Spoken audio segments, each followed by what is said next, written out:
Shenja që duhet të kujdesen për stresin kur presioni mendor kthehet në rrezik për shëndetin. Stresi është armiku i heshtur i kohës moderne. Ai nuk shfaqet gjithmonë me dhimbje apo simptoma të menjëhershme, por grumbullohet ngadalë, duke ndikuar trupin, mendjen dhe shpirtin. Astrologjia tregon se jo të gjitha shenjat e përjetojnë stresin njësoj. Disa e përballojnë më lehtë, ndërsa të tjera e thithin thellë, deri në pikën ku shëndeti fillon të dëmtohet seriozisht. Ky artikull analizon shenjat e zodiakut që janë më të rrezikuara nga stresi, mënyrën si ai manifestohet tek secila prej tyre dhe çfarë duhet të bëjmë për ta kontrolluar përpara se të jetë vonë. Dashi, stresi i shpejtë dhe shpërthyes. Dashi është shenja e energjisë së pastër, veprimit dhe impulsit. Në pamje të parë duket sikur përballon gjithçka pa u lodhur, por realiteti është ndryshe. Stresi tek dashi grumbullohet shpejt dhe shpërthen po aq shpejt. Si manifestohet stresi te dashi? Nervozizëm i papritur, shpërthime zemërimi, dhimbje koke dhe migrena, pagjumsi, tension nervor. Dashi nuk di të ndalet. Ai ecën përpara edhe kur trupi i dërgon sinjale alarmi. Kjo e bën një nga shenjat më të rrezikuara nga burnouti mendor. Pse është i rrezikuar? Dashi jeton me ritëm të lartë, merr shumë përgjegjësi dhe urren dobësinë. Për të, pranimi i stresit është si humbje force, ndaj shpesh e injoron. Çfarë duhet të bëjë? Të mësoj të ndalet pa ndier faj. Të kanalizoj stresin në aktivitet fizik të kontrolluar. Të shmang konfliktet kur është i lodhur. Të praktikoj frymëmarrjen e thellë. Binjakët, stresi mendor që nuk pushon kurrë. Binjakët janë shenja e mendjes aktive, komunikimit dhe informacionit. Problemi i tyre është se mendja nuk ndalon asnjëherë. Ata mendojnë, analizojnë, flasin dhe përpunojnë gjithçka njëkohësisht. Si manifestohet stresi te binjakët? Ankth i vazhdueshëm, pagjumsi, mendime të përsëritura, lodhje mendore, tension në shpatulla dhe qaf. Binjakët shpesh ndihen të lodhur edhe kur fizikisht nuk kanë bërë asgjë të rëndë. Arsyeja është mbi ngarkesa mendore. Pse janë të rrezikuar? Jetesa në ritëm të shpejtë, ekspozimi i vazhdueshëm ndaj informacionit dhe mungesa e qetësisë i bën binjakët shumë të ndjeshëm ndaj stresit kronik. Çfarë duhet të bëjnë? Të kufizojnë përdorimin e rrjeteve sociale, të krijojnë orare fikse pushimi, të kalojnë kohë në natyrë, të mësojnë të heshtin mendjen. Gaforja, stresi emocional që godet trupin. Gaforja është shenja më emocionale e zodiakut. Ajo përjeton gjithçka thellë dhe personale. Stresi tek gaforja është kryesisht emocional, por pasoja është gjithmonë fizike. Si manifestohet stresi te gaforja? Probleme me stomakun, ankth i fshehur, tërheqje emocionale, ndjenja pasigurie, lodhje e vazhdueshme. Gaforja i mban brenda emocionet për të mos lënduar të tjerët, por kjo e dëmton rënd shëndetin e saj. Pse është e rrezikuar? Empatia e tepruar, ndjeshmëria dhe lidhja e fortë me familjen e bëjnë gaforen të përthis stresin e të tjerëve si të ishte i saj. Çfarë duhet të bëjë? Të flas hapur për ndjenjat, të mos marrë përgjegjësi emocionale që nuk i takojnë, të krijojë hapësirë personale, të kujdeset për ushqimin dhe tretjen. Virgjëresha, stresi i perfeksionizmit. Virgjëresha është shenja e detajeve, analizës dhe kontrollit. Ajo kërkon që gjithçka të jetë perfekte, sidomos nga vetja. Kjo e bën një nga shenjat më të stresuara në heshtje. Si manifestohet stresi te virgjëresha? Probleme me tretjen, ankth i brendshëm, lodhje kronike, tension nervor, shqetësime të vazhdueshme. Virgjëresha mendon vazhdimisht për çfarë mund të kishte bërë më mirë, duke mos i dhënë mendjes asnjë pushim. Pse është e rrezikuar? Perfeksionizmi, vetkritika dhe frika nga gabimi e mbajnë virgjëreshën në një gjendje stresi të përhershëm. Çfarë duhet të bëjë? Të pranoj që jo gjithçka duhet të jetë perfekte. Të ndalojë analizën e tepërt. Të ushqehet rregullisht dhe lehtë. Të praktikojë relaksim mendor. Kur presioni i brendshëm fillon të dëmtojë jetën, luani stresi i krenarisë dhe peshës së përgjegjësisë. Luani është simboli i forcës, udhëheqjes dhe vetbesimit, por pas kësaj pamje të fuqishme fshihet një realitet i vështirë. Luani e përjeton stresin si dështim personal, ndaj rrallë pranon ose ndan me të tjerët. Si manifestohet stresi te luani? Lodhje e thellë emocionale, tension i lartë, dhimbje shpine dhe kraharori, rënje e energjisë pas periudhave intensive, Irritimi i fshehur. Luani shpesh mban përgjegjësi për të gjithë, por harron veten. Ai djeg energjinë për të mbajtur imazhin e të fortit. Pse është i rrezikuar? Nevoja për të qenë gjithmonë i fortë, i suksesshëm dhe shembull për të tjerët e shtyn Luanin drejt stresit të akumuluar emocional, i cili mund të shfaqet papritur dhe ashpër. Çfarë duhet të bëjë? Të pranoj se pushimi nuk është dobësi.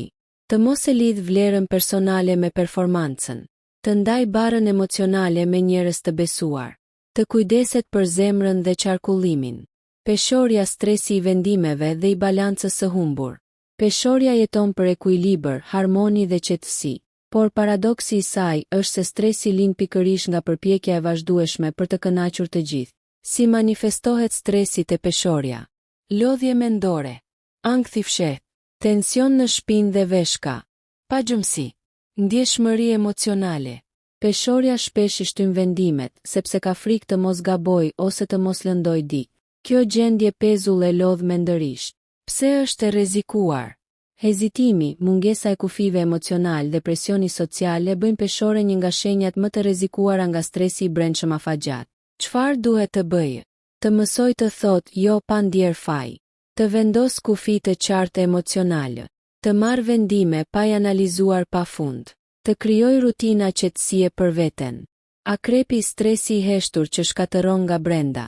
Akrepi është shenja e intensitetit dhe thellësisë emocionale. Ai nuk shpreh lehtë stresin, por e grumbullon për një kohë shumë të gjatë. Stresi tek akrepi është i padukshëm, por shumë i rrezikshëm. Si manifestohet stresi te akrepi? Tensioni i brendshëm konstant. Probleme hormonale. Lodhje emocionale. Shpërthime të papritura. Izolim emocional. Akrepi nuk harron dhe nuk fal lehtë. Emocionet e shtypura shndërrohen në stres kronik. Pse është i rrezikuar?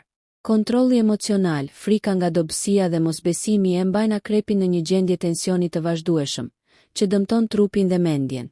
Çfarë duhet të bëjë? Të çlirojë emocionet përmes bisedës ose terapisë. Të mos mbajë gjithçka brenda. Të praktikojë detoks emocional. Të gjejë mënyra të shëndetshme për çlirimin e stresit. Shigjetari, bricjapi, ujori, peshqit dhe përmbledhja. Shigjetari, stresi i lirisë së kufizuar. Shigjetari është shenja e lirisë, optimizmit dhe kërkimit të horizontit të ri. Por kur ndjen se është i bllokuar ose i kufizuar, stresi i tij bëhet menjëherë i dukshëm. Si manifestohet stresi te shigjetari? Lodhje fizike dhe emocionale. Irritim i papritur. Tension në kofsh dhe muskuj. Vendime impulsive. Pse është i rrezikuar?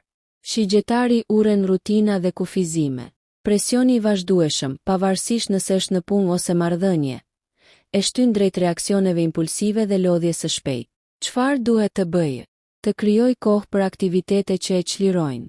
Të praktikoj frymëmarrjen dhe meditim të shkurtër.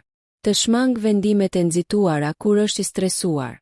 Të marr kohë jashtë rutinës së përditshme. Bricjapi, stresi i barës afatgjat. Bricjapi është simboli i disiplinës dhe qëndrueshmërisë. Ai është shumë i aftë të përballojë presionin, por stresi kronik është armiku i tij kryesor, sepse ngarkon trupin dhe mendjen për periudha të gjata. Si manifestohet stresi te bricjapi? Dhimbje gjunjësh dhe kockash. Lodhje kronike. Shqetësime dentare dhe tension. Ndjenja e mbishpërthimit të energjisë. Pse është i rrezikuar? Bricjapi grumbullon përgjegjësi për shumë fusha të jetës dhe rrallë ndalon. Stresi i akumuluar ndikon në shëndetin fizik dhe e bën të ndjejë lodhje të vazhdueshme. Çfarë duhet të bëjë? Të praktikojë pushim të qëllimshëm dhe të rregullt. Të marr kohë për aktivitete relaksuese. Të përdor suplemente për kockat dhe gjunjët. Të ndaj barën emocionale me njerëz të besuar. Ujori, stresi i mendjes që nuk pushon. Ujori është mendja elektrike e zodiakut.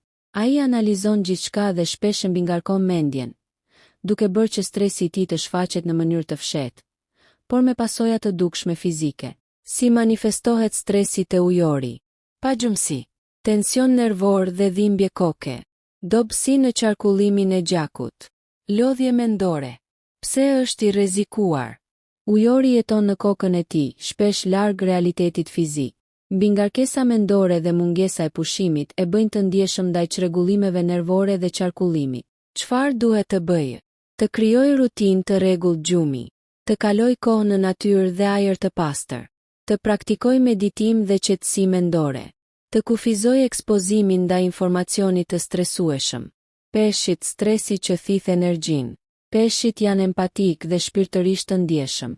Ata thithin stresin e të tjerëve dhe përjetojnë si të tyre, duke i bërë ata të rrezikuar ndaj lodhjes kronike dhe problemeve imunitare. Si manifestohet stresi te peshqit? Lodhje kronike dhe mungesë energjie. Ndjenja e pafuqisë. Dobësi imunitare. Probleme me këmbët. Pse është i rrezikuar? Empatia e tepruar dhe mungesa e kufive emocional bëjnë peshqit të përthithin tensionin e ambientit, duke dobësuar shëndetin e tyre fizik dhe emocional. Çfarë duhet të bëjë? Të vendos kufi emocionale. Të praktikoj aktivitete që rilidhin me ujin, not, banjë relaksuese. Të shmang ngarkesën e panevojshme emocionale. Të kujdeset për ushqimin dhe pushimin. Përmbledhje praktike, si ta menaxhoj çdo shenjë stresin. Dashi, ndalo shpërthimet impulsive, praktik frymëmarrjeje. Binjakët, kufizo informacionin, meditimi dhe natyra janë qelësi. Gaforja, flit për ndjenjat, mos mbaj bare emocionale të tjerëve. Virgjëresha, lësho kontrollin, mos kërko perfeksion në çdo gjë. Luani, pushimi qëllimshëm, ndaje barën emocionale. Peshorja, vendos kufi, krijo ekuilibër emocional dhe praktik. Akrepi, çliro emocionet, shmang mbajtjen e stresit të brendshëm. Shigjetari, aktivite që çliron lirin, shmang vendimet impulsive. Britsjapi, pushimi planifikuar, praktik relaksuese. Ujori, shkëputje mendore, rutina qetësuese. Peshqit, kufi emocional, aktivitete që rilidhin me energjinë.